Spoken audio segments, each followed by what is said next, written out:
안녕하세요. 저는 30대 초반 여성입니다. 얼마 전까지만 해도 유부녀였던 저는 남편과 대판을 벌이고 시댁에 다시 반품을 보냈습니다. 그 과정에서 족살만큼 남아있던 것은 다 털어버리고 끝내 쓸모없는 남편을 반품하는 이야기를 여러분들에게 당당히 소개하고자 이렇게 글을 보내요. 어딜적 우리 집은 금수저까진 아니어도 은수저 정도는 됐습니다. 그래서 당시 만나고 있는 남자친구와 슬슬 결혼 준비할 때 시댁보다는 많이 지원을 받았죠. 시댁은 거의 흙수 저희 집안이다 보니 우리 집에 비해 많이 부족한 삶이었습니다. 하지만 사랑 하나 보고 결정한 결혼이라 집안을 따지지 않고 남편과 함께 하기로 했습니다. 행복하게 결혼을 준비했습니다. 저는 27살에 결혼했고 제 남편은 저보다 4살 많습니다. 둘 다 사회생활을 하며 모은 돈으로 결혼을 준비했습니다.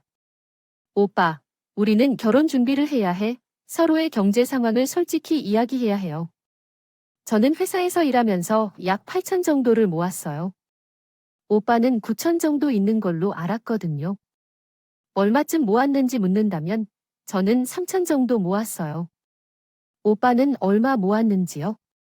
그게 몇 년 동안의 수입인데 3천 정도 되지. 어렴풋이 알겠지만 우리 집 상황이 좀 어렵다는 거 알잖아. 월급을 받아서 저축을 해보려고 해도 가정에 쓰는 비용 때문에 마음대로 되지 않는다고요. 우리 아버지가 다녔던 일을 그만두시고 다른 일을 하셨는데 수입이 많이 줄어서 나는 돕지 않을 수 없었어요. 어머니는 건강 이유로 가게를 이끌어 가셨고, 그리고 그때 동생이 학원비가 필요해서 나오세요. 어쨌든 제 수입은 3천 정도였는데 당신에 비하면 너무 적어요. 괜찮아요. 그런 상황에서 3천 모으는 것도 좋은 거요? 그래서 다 8천 원을 그렇게 얻었다면 1억 1천만 원이니까. 이걸로 결혼 준비를 하고 나머지는 전세를 얻어야 하는데 우리는 대출 좀 받아서 상환해야겠어요. 가능한 한 대출을 적게 받기 위해서는 경기도 외곽 쪽에 집을 사는 것에 동의하네요. 아, 내가 좀 더 여유가 있었다면 결혼 준비할 때 여러 가지가 좋았을 텐데 괜히요. 미안해. 그런 생각하지 말아야 해. 이 정도면 충분해. 알라리는 무리하지 말고 준비해도 될 거야. 앞으로의 결혼 생활도 아껴가면서 살면서 금방 갚을 수 있을 거야.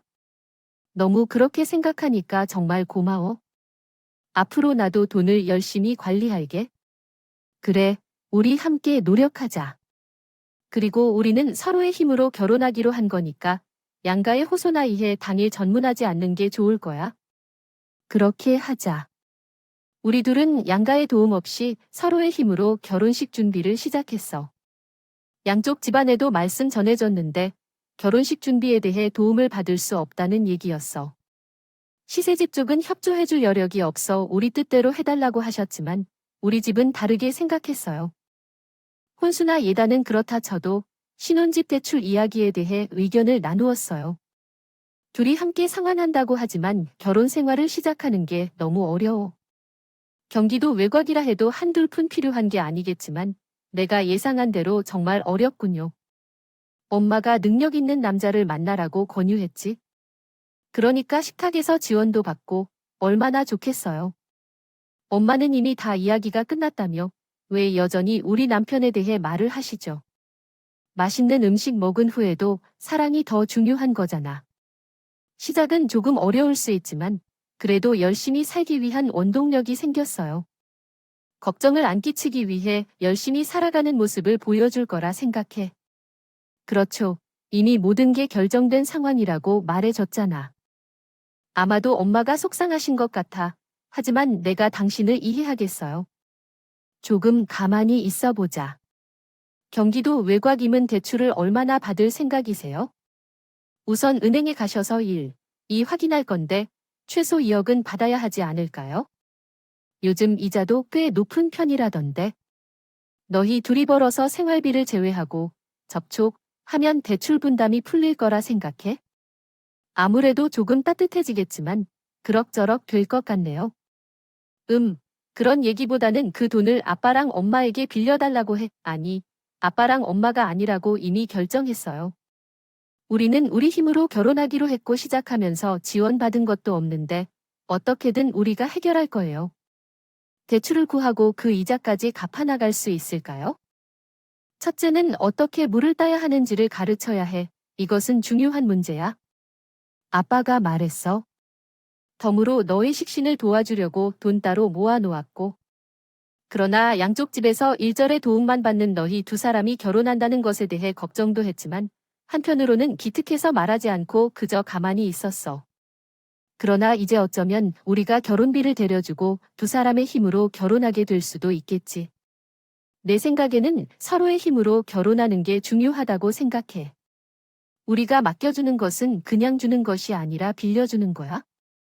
이해해야 할 건 이미 이자도 발생한 상황이니까 천천히 갚아도 돼. 어린이니까 아플 때가 와도 괜찮아. 그냥 엄마 아빠가 있잖아. 너희 둘 결혼해서 더 나아가는 게 좋을 시기에 도움을 주고 싶어서 이야기하는 거라 최대한 받아들여 주세요. 부모님께서 진심으로 하고 싶은 말씀이니까 거절하지 말고 받아들이세요. 엄마, 아빠께서는 아무 보상도 바라지 않았지만 죄송하단 말씀을 하시고 정말 감사하다고 하시며 남편으로서 열심히 살아가면서 천천히 갚아나갈 것이라고 하십니다. 항상 우리 엄마 아빠가 우리에게 빛을 비춰주신 든든한 백으로서 회집 앞으로 잘 살아가며 효도하는 모습을 보여드릴게요.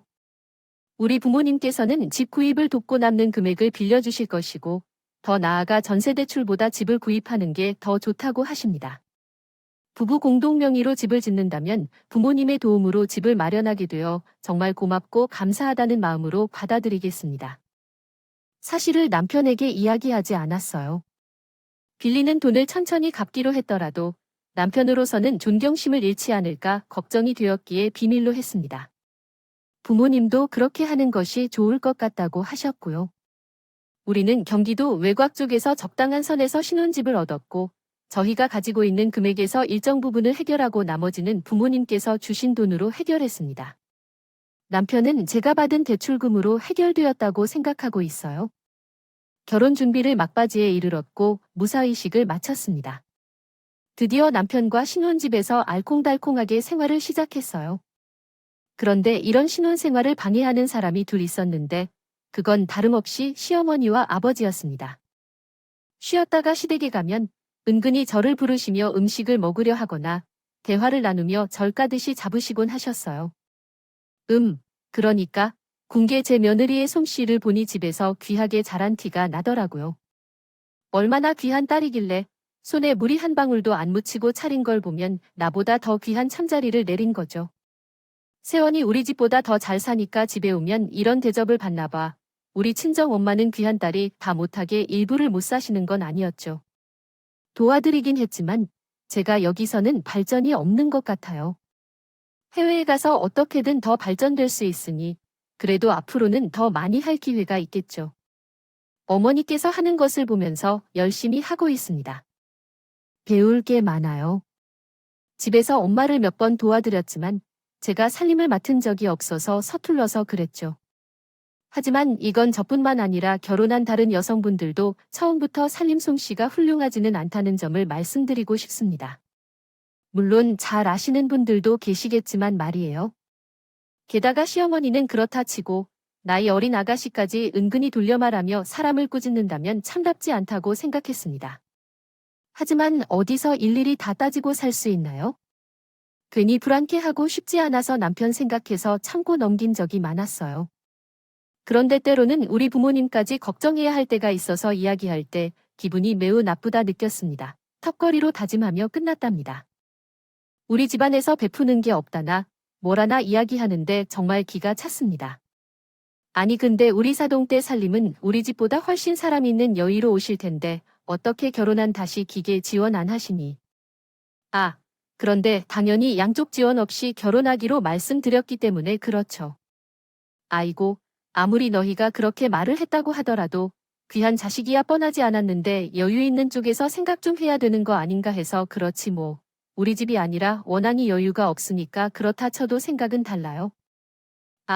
나라면 혼수로 작은 성이라도 하겠다 싶어서 잊을만 하면 우리 친정 부모님이 생각 없는 사람처럼 말씀하시는 게 아니지 않나 싶어요. 생각해봐도 모르겠어서 그런 것 같아요. 신혼집을 장만하는데 우리 부모님이 도와주시는 모습이 너무 좋았어요. 순간에는 말을 해버릴까 싶었지만 겨우 참고 넘겼어요. 그런데 서운한 건 어머님이 말씀하신 것처럼 내가 아니라 남편이 나서서 이야기를 해주면 좋을 텐데 그냥 조용히 있더라고요. 이런 부분에 대해 서운함을 나눠보려고도 했지만 제 성격상 괜히 다툼을 일으키고 싶지 않아서 마음을 억누르고 넘겼어요. 이렇게 3년 동안을 속으로 참고 넘기며 지냈죠. 그러던 어느 날 우리 친정 부모님께서 할 말씀이 있다며 부르셔서 남편과 함께 친정으로 갔습니다. 집에 있었던 갑작스러운 소식이 있어요. 할 말이 딱해 라고 하시고 심각한 일이라고요. 아니, 그런 건 아니에요. 축하할 일이에요. 최근에 아빠께서 하는 사업이 더 확장되었다는 좋은 소식입니다. 정말 축하드립니다. 계속 사업에 신경 써 오시던 데서 결국 성과를 거냐 실력을 인정받았나 봐요. 네, 네, 정말 고맙습니다. 그럼 축하로 뭐를 해주셨나요? 미리 알았으면 케이크라도 준비했을 텐데요. 게이츠가 부순 시비할 때 모인 자리가 아니었어요. 너희들에게 전해야 할 소식은 소속을 바꾸겠다는 것이 아니에요. 생각지 못한 대로 사업이 크게 성장하고 수입도 좋아져서 이참에 서울 쪽으로 아파트를 사려고 준비 중이에요. 그러나 부동산 정책 때문에 이제 내게 중요할 것 같아서 너를 불렀어. 그래. 엄마랑 아빠는 이미 집도 있고 가족 소유 별장도 있는데 거기에 다른 곳에 전세로 돌리고 있는 곳도 있거든. 이번에 계약한 집은 위치도 정말 좋고 4년 만에는 값이 분명히 오르는 곳이야. 그래서 매입하고 싶은데 아무래도 어려운 것 같아서 너에게 중요하다고 아파트를 너무 갑작스럽게 말하려고 했는데 어쩔 수 없는 거라면 그렇게 해야지 그래. 그러면 살던 집을 정리하겠네. 장인어른과 장모님 덕분에 서울로 이사하게 됐는데 이상하게 느껴져. 아, 이미 거리가 조금 있어서 직장이나 출퇴근하는 게 힘들었는데 그래도 더 잡아 번거로운 면이 있을 수도 있겠지만 긍정적으로 생각해 주셔서 너무 고맙고 이참에 서울에서 제대로 회복해보자고 생각했어요. 예상치 못한 말씀이라 어색하긴 했지만 어쩔 수 없는 상황이라는 것을 알았기 때문에 우리 부부는 살던 집을 정리하고 서울 아파트로 이사할 계획을 세우기로 했습니다. 살던 집보다 더 큰 아파트가 필요하겠더라고요. 그래서 남편과 함께 이것저것 얘기한 결과 아이도 가질 예정이니 그러려니와 잘 됐다고 생각했습니다. 그래서 남편과 함께 천천히 이사 준비를 하기로 했죠. 이상 없이 준비되어 갈 것 같아요. 어느 날 갑자기 일이 벌어졌습니다. 잠자리에 들 준비를 하고 있었는데 남편이 저에게 말했어요. 자기야, 만약 우리가 큰 집으로 이사한다면 방도 참 많아요. 남는 방이 몇 개나 있을까요? 방은 남은 조치 중에 손님이 오실 때 거기에서 숙박할 수도 있고 아이들이 2명이면 각자 방에서 자야 하는데요. 또한 당신만의 서재도 하나 갖고 싶다고 말이에요. 그렇게 말했어요. 그렇지만 그래도 남는 방을 알차게 활용하는 쪽이 더 좋지 않을까 생각해요. 아무래도 남는 방에 제 동생이 살면 어떻게 생각하실까요? 지금 동생은 50호랑 같이 살자고 제안을 하고 있어요. 그게 좋은 아이디어일 수도 있겠지만 잘 생각해 봐야겠어요. 보면 괜찮을 것 같아. 내도 아시다시피 내 동생도 서울에 일단은 이제 하지만 거리가 있어서 출퇴근하기 어려워한다더라고. 우리 서울로 이사가고 밤은 남아서 같이 좋을 것 같아서 뭐 살아봤자 올해에만 있는 것도 아니고 시집갈 동안만 같이 지나면 어떨까 해. 우리 아이도 있고 그리고 당신도 와서 아이 돌봐줄 수도 있고 좋지 않아. 당신에겐 좋겠지만 나는 불편해서 싫어. 나는 반대니까 이 이야기는 그만해. 그리고 내 생각에는 당신이 생각한 것은 아닌 것 같아. 혹시 그분 생각인가요? 아니면 어머니? 아, 말이 크게 나온 것 같아. 엄마랑 동생의 이야기는 했지만 생각해보니 괜찮은 것 같아서. 이럴 줄 알았어. 왜 그러지? 얼마나 불가능한 상황인데 왜 그렇게 생각해? 내가 말하지 않아도 그 사람이 직접 그런 말을 어머께 전하게 해. 남의 입장을 이상하게 표현하지 말고 이해하라는 말이야. 그런 식으로 표현하면 상대가 곤란해 할 것 같잖아. 가족끼리 비슷한 생각이라면 그 사람이 갑자기 거절하면 좀 서운해하기도 하지. 상사의 말에는 어쩔 수 없이 따를 수밖에 없지만 안 좋은 처지에 이르지 않기 위해 생각해봐. 내가 형이라고 생각해봐. 만약 우리 집에서 같이 사는 게 좋다고 하면 너도 그러라고 할 수 있겠어? 그래 알았어. 그런데 욕하지 마라. 만약 싫다면 어쩔 수 없는 거야. 내가 엄마와 동생에게 이야기할게. 그래서 그렇구나. 남편의 머리에는 이런 생각이 들었구나. 나온 게 아닌 것을 알게 되어서요. 분명히 이사 소식을 듣고 어머니와 아가씨가 남편의 꽃의인 거겠죠. 저는 결코 동의하지 않으며 단호하게 거부했습니다. 그 이야기는 결국 제대로 끝나지 않았어요. 아무래도 시어머니와 아가씨가 평범한 성격이 아니었기 때문에 남편이 어려움을 겪었던 것 같아요. 견딜 수 없다고 생각했는지 어느 날 어머니와 아가씨가 우리 집을 찾아왔습니다. 함께 살게 해달라는 말을 꺼내려 했지만 그 가장자리가 분명히 보여서 오랜만에 우리 며느리가 너무 보고 싶다며 부드럽게 말했어요. 그래서 저는 처음부터 노련하게 상황을 다루기 시작했습니다. 어머니, 혹시 아가씨가 일로 오시는 거라면요? 그 이유에 대해 설명을 거절했어요. 제 이름으로 등기되어 있어도 사실적으로는 부모님의 재산이라서 어려움이 있어요. 죄송합니다, 어머니. 이런 말은 장난이 아니었지만 계속해서 어머니를 달래며 죄송하다고 말했어요. 그러나 예상대로 어머니는 제 이야기에 얼굴을 굳게 지으시고 심술스러운 표정으로 집에 돌아가셨어요. 어머니는 자존심이 상해 보였던 것 같아요. 이런 식으로 계속해서 어머니께 죄송하다는 말로 얼마나 노력했는지 이사에 대한 희망을 접는 것을 완화하려 했어요. 시간이 흐르면 조금씩 나아질 거라고 생각했는데요. 생각했을 때 어느 주말 집에서 쉬고 있었는데 엄마께서 전화를 걸어와서 말씀하셨어요. 지금 사부인이 우리 집에 오셨는데 알고 있니? 라고 하셨어요. 우리 어머니가 집에 오셨다고 왜 모르는 일이고 나 연락도 없이 갑자기 오셔서 무슨 일인가 싶어 전화했어. 아무튼 알겠어. 끊을게. 전화를 끊고 어머니가 왜 우리 집에 가셨는지 의문하면서 머릿속을 빠르게 스쳐 지나갔어요. 어머니를 설득하면서 우리 집이 아니라 아파트니까 어쩌고 저쩌고 이야기했던 게 마음에 걸리면서 혹시나 부모님의 허락이라도 들어가신 건가 싶었어요.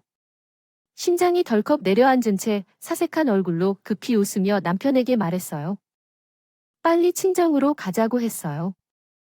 영어도 모르는 남편에게 대충 상황을 설명하고 친정으로 향하자고 도착했더니 함께 차를 뜯으며 이야기를 나눴습니다. 아니야, 내가 여기 맨 일이냐? 사돈까지 와서 전해야지 하셨어요. 갑작스럽게 방문하셔서 혹시 우리가 모르는 일이 있나 궁금해서인지 우리 딸에게 전했어요. 그래요? 아이고, 제가 어딜 모를 때라도 하나 사돈차에 인사차를 할 수도 있는 거겠죠. 그럼요, 잘 하셨어요. 오랜만에 얼굴을 뵙고 좋네요.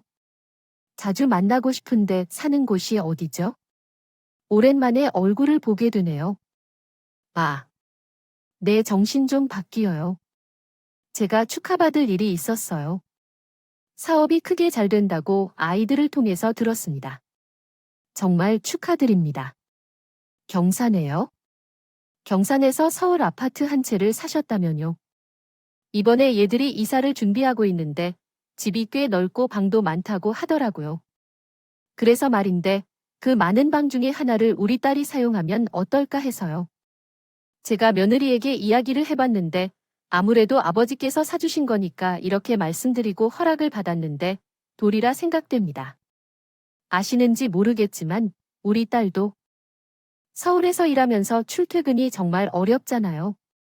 다시는 그런 곳으로 가지 않으려고요. 그때까지 같이 지내며 행복할 것 같아서요. 어떠세요, 사돈님?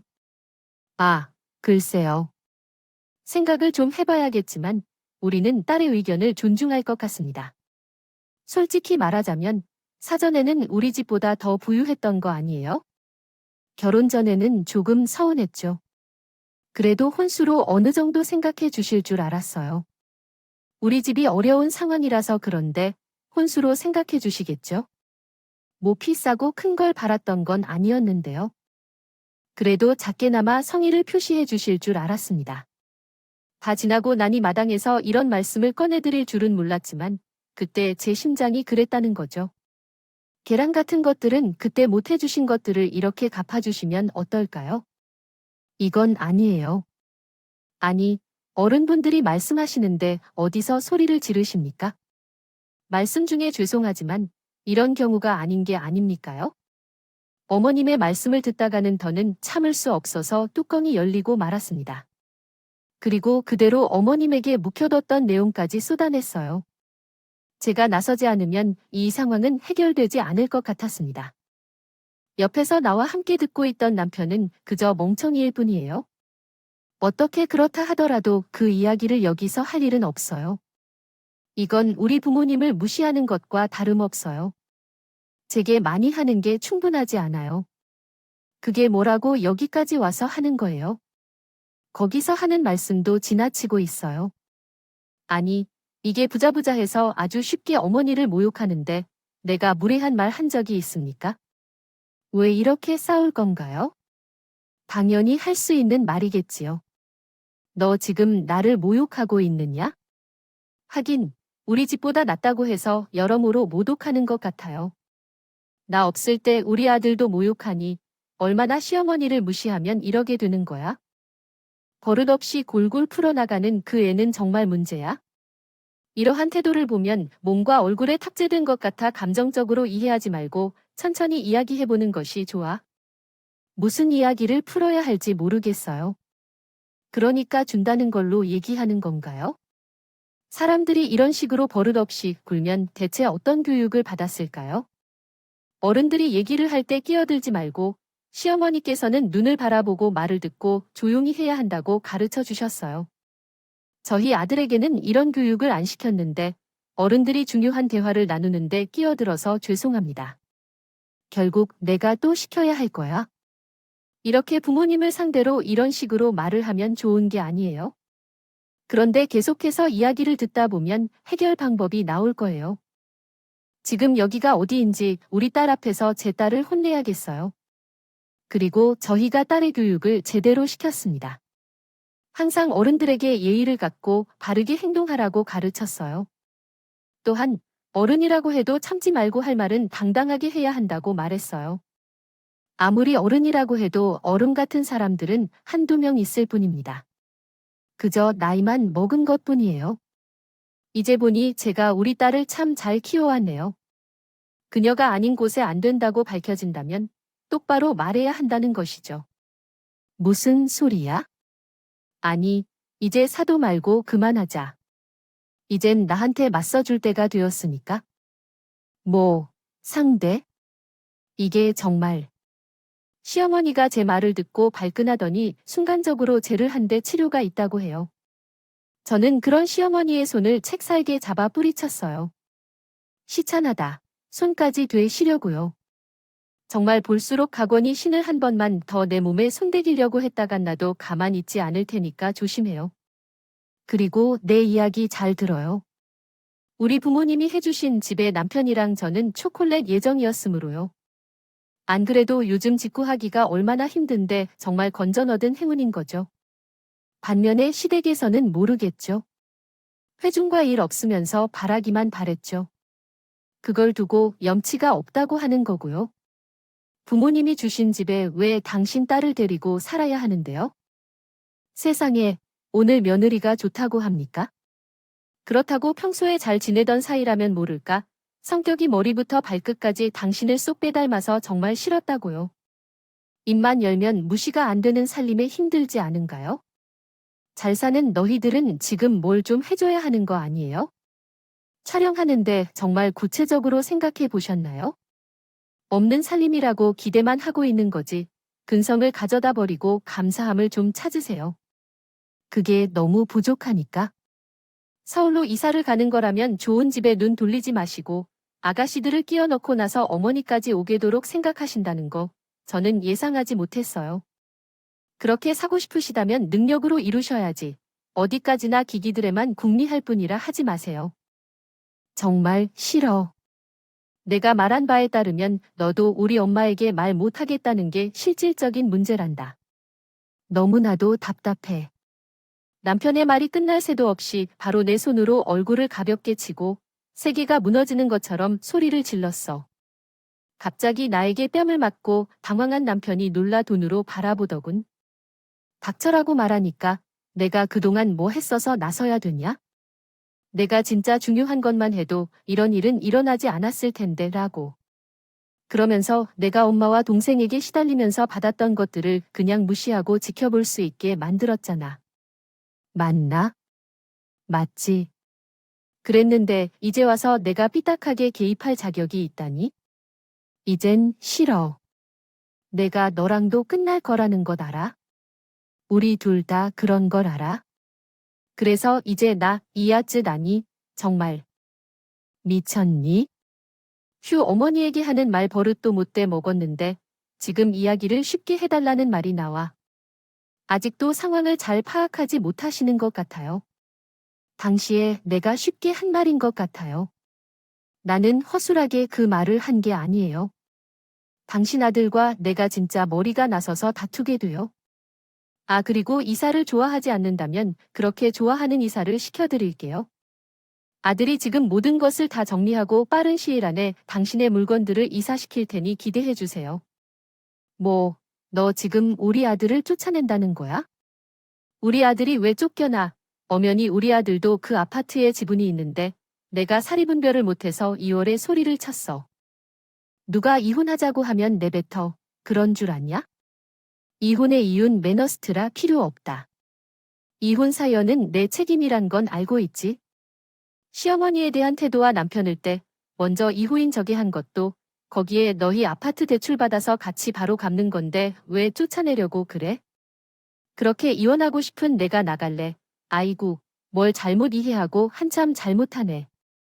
제가 먼저 이혼하자고 했어도 이혼 사실은 제가 아니라 어머니의 멍청한 아들에게 있는 거죠. 그리고 모르시는 것 같아요. 현재 사는 집 사실 대출 받아서 샀던 게 아니에요. 대출 이자까지 낭비한다며 그냥 우리 부모들이 도와줬던 거지. 처음부터 집에. 모두 죄송합니다. 현재 주어진 내용만으로는 한국어 문법 구조를 이해하기 어렵습니다. 더 많은 문맥이 필요합니다. 번역을 제공해 주시면 확실한 답변을 드릴 수 있습니다. 한국어 문법에 맞게 수정한 내용은 다음과 같습니다. 이어서 나는 거 아니야? 우리 엄마가 잘 설득해 볼 거야. 그래서 화풀이도 남편의 말도 더 듣고 싶지 않았어. 다 무시하고 어머니와 함께 문 밖으로 밀쳐버렸어요. 그리고 문을 열고 잠가버린 후에 계속 문을 두드리고 소리를 치니까 시끄럽게 굴면 경찰을 불러버리겠다고 위협했어요. 그러자 몇 번을 조용히 살펴보니 집에 가서 함께 식사할 것 같더라고요. 그래서 그만큼 시끄럽게 행동하는 것을 멈췄고 나는 부모님의 얼굴을 보려고 다시 안으로 들어갔어요. 그런데 의외로 부모님께서 말을 잘했어라며 오히려 칭찬해 주시고 마치 못된 사회의 필요가 없으며 무식한 사람들과 교제할 필요가 없다고 제 편을 들어주셨어요. 아직 두 사람 사이에는 아이가 없기 때문에 얼마든지 새롭게 시작할 수 있다고 말했습니다. 제가 부모님이 응원을 받은 채로 다음날 회사 동료들과 함께 집에 가서 남편의 짐을 모두 포장하여 이삿짐센터 차로 보냈습니다. 그렇게 이사를 놀이처럼 즐겼기 때문에 이사 기분이 좋았어요. 그리고 이사장도를 바로 접수했습니다. 변호사님의 말씀을 듣고 있으면 큰 문제 없이 잘 마무리될 것 같습니다. 많이 가만히 있으면 본인 아들을 잡아낼 수 있고 편안히 살 수 있는데 욕심이 무엇인지 괜히 긁어 부스러기를 만들었네요. 이번 일을 통해 저도 큰 교훈 하나를 얻었습니다. 저는 현재 거주하던 집을 정리하고 부모님께서 제공해 주신 집에 살기로 결정했습니다. 있어요. 그리고 좋은 인연을 만날 준비를 해야겠죠. 앞으로 제 멋진 미래를 많이 응원해 주세요.